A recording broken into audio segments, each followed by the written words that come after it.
What's going on, everybody? Welcome to the No Ceilings NBA YouTube channel. Today, we are here to break down the top 30 picks on the latest No Ceilings 2025 NBA Big Board. So let's get right into it and break down the top 30 prospects on the No Ceilings February 2025 NBA Draft Big Board. At number 1, we have Cooper Flagg out of Duke.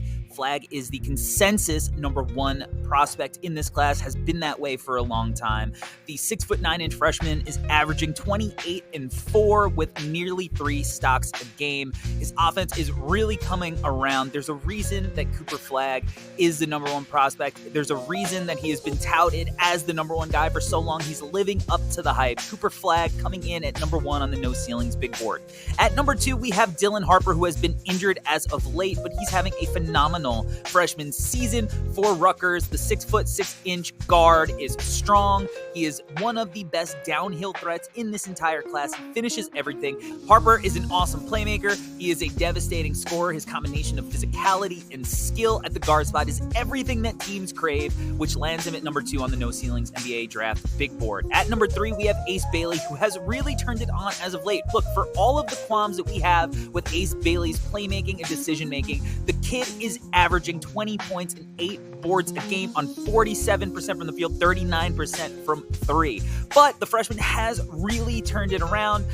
His season, it started off a little wonky, but the scoring is real. The shot creation is real. The potential for the 18-year-old 6'10" wing is real. It's going to be hard for teams to pass up Ace Bailey. He comes in at number 3 on the No Ceilings Big Board. At number 4, we have Kasparas Yakachonis out of Illinois. The 6'5", 6'6" freshman guard has done it all for the Illini this year. He's averaging almost 16 points, 6 boards, 6 assists a game for the Illini. He has a devastating step-back jumper. He makes plays for his teammates. He's a slithery point-of-attack defender who's good at getting around ball screens. He can switch up and down the spectrum. He can play on and off the ball. Kasparas has cemented himself as a potential top 5 pick. At number 5, VJ Edgecombe has turned it on, folks. The shooting is finally coming around. He's around 39% from 3 on the season now. His stock percentage is out of control. A block percentage of 4, a steal percentage of nearly 3. He's averaging 15 points, 5 rebounds, almost 3 assists a game. VJ Edgecombe has turned it on. He looks like a potential dominant 2-way guard/wing, but he is a nuclear athlete. It doesn't get much more exciting than VJ Edgecombe when he leaves his feet, whether that is to pin a block off the backboard or put somebody on a poster. At number 6, we have Trey Johnson out of Texas. Trey Johnson has continued to get buckets this entire year. He's shooting nearly 38% from 3, 89% from the free throw line. His shot is pure. He can go and get an outside jumper whenever he wants. He's capable of knocking down tough jumpers. His bag is deep. He does struggle to get to the rim and put pressure on the rim consistently, and his playmaking has been up and down, but he has shown a ton of flashes there. The questions are, what else is he going to bring to the table besides scoring? But it's 6'6" as a freshman with that bag. It's going to be hard for teams to pass up on Trey Johnson. At number 7, we have Yegor Demin. Yegor came out of the game scorching hot from outside. He's down below 30% from 3 on the year. But there is no denying that he is one of, if not the best playmakers in college basketball. And at 6'9", averaging almost 6 assists a game as a freshman, it is going to be hard for teams to pass up on somebody with that kind of basketball intellect. Yegor Demin is going to be able to defend multiple positions because of that size. You're not necessarily going to be able to pick on him. He creates good rim pressure, be it with a screen, making plays for his teammates. He finishes at the rim. Yegor Demin still has a lot of potential, even if the outside shot is a clear work in progress that teams are going to have to improve upon. At number 8, we have Asa Newell out of Georgia. It's hard to find too many flaws in Newell's game. He's 6'10", he has a strong motor, he is a beast on the offensive boards. He's 55% from the floor, 75% from the free throw line. He shows pretty good decision-making flashes. He plays with a ton of energy. He does need to hit the boards a little harder. I think that will come with strength. He's not big rim protector, only about a block a game at 6'10", but he could switch out on the perimeter. He's versatile. There's not a lot of flaws in his game. He still has a ton of room to grow. Teams are going to want that out of their big. At number 9, we have Derek Queen in Maryland. A non-traditional frame for Derek Queen at 6'10", 245, 250. But Derek Queen is so freaking skilled, and I think people are going to misinterpret his athleticism because he's not a super bouncy guy, with the fact that he's super agile in that frame with that strength combination. He's averaging 15 points, 8 rebounds, 2 assists a game, 1.2 steals, 1 block, 53% from the floor, has only hit 2 threes the entire year, but he's shown good touch in the mid-range and at the free throw line. He can really pass the rock. I think he is a super interesting prospect that lands Derek Queen at number 9 on the No Ceilings big board. At number 10, we have Liam McNeely out of UConn. McNeely has been injured for this most recent stretch of the college basketball season. However, before that, he really started coming on, almost 14 points a game, 6 rebounds, nearly 2.5 assists, shooting 38% from deep. McNeely at 6'7", as a freshman with a strong frame, is somebody that every single team in the NBA could use. There's not a team that doesn't want a wing that can really shoot the cover off of the ball. He's a good decision maker. He could play out of the pick and roll. But McNeely is going to be a highly coveted prospect for a UConn team that is really starting to play well. At number 11, we have Duke's Kaman Malawak, the 7'2", 250-pound big man with length for days. Malawak is really starting to play well. He finishes absolutely everything at the rim. He's up to nearly 75% from the floor. He has some shooting touch. He can knock down free throws. He's almost at 80% from the free throw line. The three-point shot hasn't necessarily been there from a conversion or a volume perspective. However, Malawak has shown flashes. He is willing to shoot it. He's shown that at prior settings as well. He is a ball of clay at 7'2" that teams at the top of this draft are definitely going to be looking into. At number 12, we have Ben Saraf out of Ratio Farm The Israeli guard is a walking paint touch. He's averaging over 12 points per game, 4 assists for the pro team out of Germany. The three-point shot is a question mark. He's hovering around 25-26%. He's below 70% from the free throw line. So the shot is a question mark, but he can create his own shot. He's a willing shooter, and he can really pass the ball. The lefty is constantly getting downhill. That allows him to make plays for his teammates. He is a real dynamic downhill threat, and that will be interesting to teams in this lottery. At number 13, we have Jeremiah Fears out of Oklahoma. Fears started the year on an absolute heater. He has started to struggle as we've gotten into conference play, but still, as a reclass freshman, super young, he's at 16 points, 4 rebounds, 4 assists a game with 2 steals. He self-creates. He's shown that he's capable of hitting big shots. While the three-point shot is sub 30%, he is at around 84% from the free throw line. So there are some shooting indicators that say that he can potentially shoot it one day, but his youth with his skill set is probably going to land him in the lottery come draft night. At number 14, we have Colin Murray Boyles out of South Carolina. The 6'8", 245-pound sophomore came into the year as one of the most heralded returners in the class. He has balled out this year. He's over 15 points, around 9 rebounds, 2.5 assists per game. The turnovers have been a bit of an issue, and the three-point shot is still a question, but he has been a much more willing shooter this year. He finishes almost everything near the rim. He's at 60% from the field. He is a defensive beast who is strong enough to bang with big bodies in the post. He's fluid enough to move his feet on the perimeter. Colin Murray Boyles is somebody who has just been consistently effective for the time that he's been in college basketball, even if he doesn't fit prototypical forward/big man from an aesthetics perspective. The effectiveness says otherwise. At number 15, we have Rasheer Fleming out of St. Joe's. And if you want to talk about somebody who does fit the aesthetics of what NBA teams are looking for out of the forward spot, that is Fleming. He's 6'9", 235. He has a rumored 7'5" wingspan. He's averaging nearly 16 points, 9 rebounds, 1 assist, 1.5 blocks, 1.5 steals. His versatility is on full display, and he's knocking down over 40% of his threes this year for that St. Joe's roster. This is a guy who maybe can play a similar role to a Patrick Williams, but he has a motor. I think this is the perfect complementary wing in the front court. At number 16, we have Noah Asenge out of Ratio Farm Ben Saraf's teammate there. This is a kid who is just limitless potential. He's 6'9", slender frame at around 200 pounds, but he's averaging 10 points, nearly 5 rebounds a game, and he is just a gazelle in the open court. He's long, he's fluid, he's versatile. The shot is below 25% from deep. However, he looks like he's going to be able to develop there from an aesthetics perspective. We'll see how that plays out wherever he lands. He is hovering around 70% from the free throw line, but his blend of youth, frame, athleticism, and functional skill is going to be intriguing to teams in this draft. At number 17, we have Con Knippel out of Duke.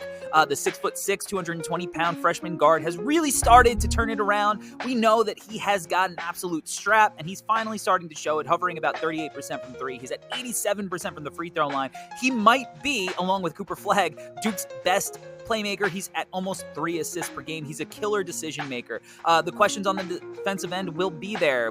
Who is he going to guard? Can he move his feet? But he's strong. I think he's a better defender than people are going to think. And the fact that he can seamlessly slide in to any team in the league because of his shooting and secondary playmaking is going to be massively intriguing for Con Knippel this year.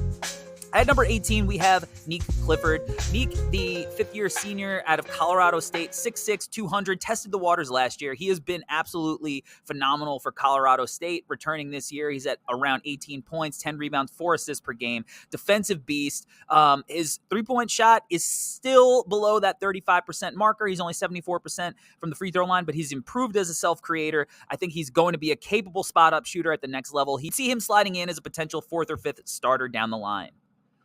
At number 19 on the No Ceilings big board, we have Thomas Sorber out of Georgetown. This kid has helped put Georgetown back on the map, at least given them a competitiveness that they haven't seen in a long time. He's 6'10", 255, really versatile, 15 points, 9 rebounds, 2.5 assists a game. His defense has really shined, 1.5 steals, over 2 blocks a game. Sorber's a blend of an old school big man who dominates in the post with a little bit of modernality by being able to come along the perimeter and run D.A. Joes and hit cutters and make pretty slick reads out of those spots as well. He's a big body. He's a little non-traditional as far as what we're looking for in the modern big man, but he has been super productive as a freshman, and that is going to put him within this top 20 in the No Ceilings big board. At 20, we have Cam Jones out of Marquette, one of the best shot-creating guards in this class. He's listed at 6'5". We'll see what happens when he measures in, but he's averaging 19 points, 4.5 rebounds, and those 6 assists that he has been able to generate a game this year has been the most important part of his development. He's played off of Tyler Kolek for the last few years. We didn't know what he was going to look like as a full-time point guard, but he has been phenomenal leading that Marquette offense. The shot has started to cool off a little bit, and that is a major concern for him, especially as an older guard. But I think teams can feel confident that Cam Jones could potentially come in and maybe potentially play a role similar to A.J. Mitchell for the Oklahoma City Thunder.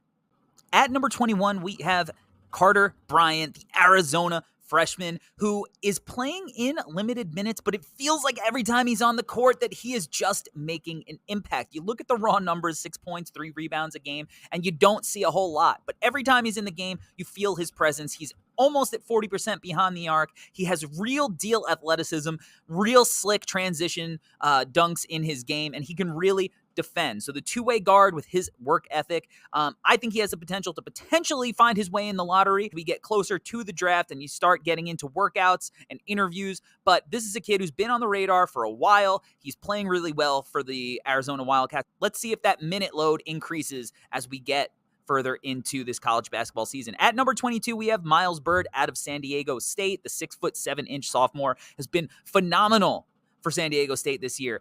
Nearly 14 points, 4 rebounds, 2.6 a game, 2 steals, a block. He is just a straight-up do-it-all wing. The efficiency has not been there, and that has mostly come with his struggles at the rim, but he is a capable outside shooter. He's over 85% from the free throw line, so there's something to work with there. This is a guy who is going to be able to slide into a ton of lineups, similar to Nick Clifford, who we mentioned before. Miles Byrd really coming on strong this year for the Aztecs. At number 23, we have LeBaron Philon out of Alabama, the 6'4" freshman guard. Super productive on a deep Alabama team. This was not somebody who was expected to play a major role, but he has implanted himself into that offense and defense, because every time he's on the court, it feels like something good is happening. Now, there are questions with Philon's outside shooting. He's below 30% from 3. And as a guard, obviously, shooting is a major, major marker of importance. Sub 75% from the free throw line doesn't necessarily bode well for his shooting projection. However, this is a guy late in the first round that I think teams are going to be willing to bet on if he stays in this draft.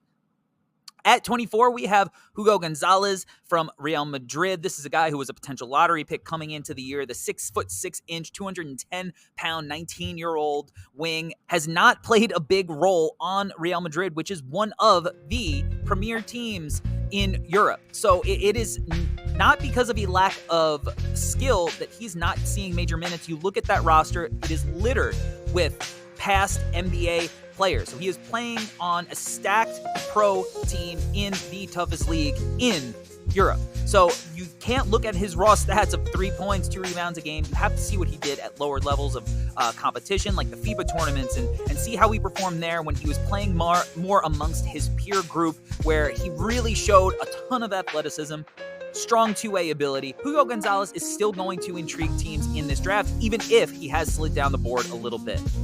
At 25, we have Alex Karaban. Karaban's game is simple. He is a 3-and-D stretch 4. He has stepped up his scoring a little bit this year. That has hurt some of his efficiency, but he gets threes up at a high volume. He hits them at a 38% clip.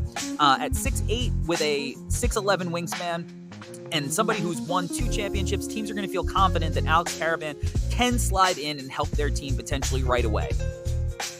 At 26, we have Danny Wolf from Michigan. Wolf is such an intriguing story from this year. The Yale transfer goes to Michigan. Basically is used like a 7-foot point guard and has been super fun to watch on a night-to-night basis. 12 points, 10 rebounds, nearly 4 assists a game, 1 steal, 1.5 blocks a game, but he is running offense from the perimeter. His handle, his passing flashes, they're all there. The shot, inconsistent, 36% from 3, sub 60% from the free throw line, but the ability at 7 foot to be somebody who could potentially run offense and really run funky stuff. They run 4-5 pick and rolls with Golden and Wolf. It's a ton of fun. It allows teams to get into different kinds of offenses that they wouldn't normally get into with their bigs. Teams are very intrigued with Danny Wolf. At 27, we have Nolan Traore from San Quentin, one of the big fallers in this class. 6'4", had a great offseason, potential top 5 pick coming into the year, and has struggled to cement himself as that kind of player. He is still putting up numbers in his league. 11 points, nearly 5 assists a game, has one of the highest assist percentages in his age group class, but the efficiency has cratered. 37% from the field, sub 30% from 3, only about 70% from the free throw line. So the scoring indicators are pretty rough. He is playing in a pro league. There are excuses to be made as to why he might be struggling. However, guards are going to need to score effectively, especially when they aren't jumbo size. But the playmaking, the speed, the downhill paint touches, they are all going to be intriguing, especially for teams that think that maybe they can rehabilitate his potential later in the class.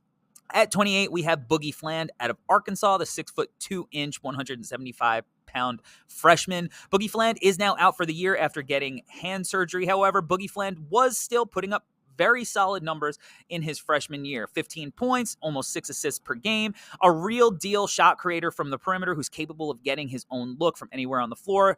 36.5% from 3, 84% from the free throw line. However, he was a disaster at the rim. And at 6'2", that's something that he is really going to need to figure out if he is going to stick in the league. He's going to have to be able to put pressure on that rim and make teams pay. But he's got a mid-range game. He's got a floater. He has all of the tools that he needs. Now he needs to convert at the rim to really cement himself as one of the best guards going forward throughout his career. At number 29 on the No Ceilings Big Board, we have Ian Jackson out of North Carolina. Jackson started the year kind of slow, coming off the bench. Then all of a sudden, he had a stretch where he was 20 points per game every game. He's up to 14.4 points on the year.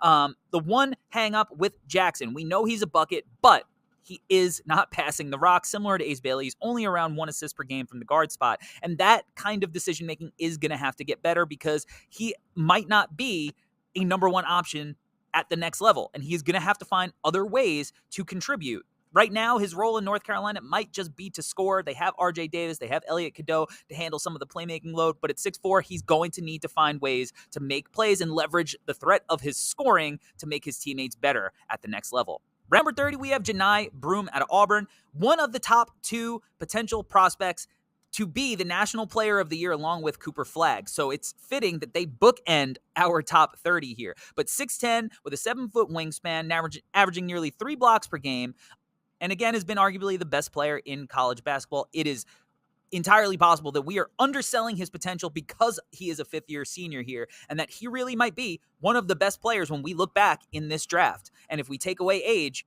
we might look back and say, Johni Broome should have gone a lot higher than he might end up going. But Johni Broome comes in at number 30 on the No Ceilings NBA Big Board for the month of February. Please make sure that you like, subscribe. Also, head to NoCeilingsNBA.com. Subscribe there. We have tons of content coming the rest of this draft cycle. I appreciate you watching, checking out our big board. Make sure you're locked in. We appreciate you watching. We'll see you next time. Peace.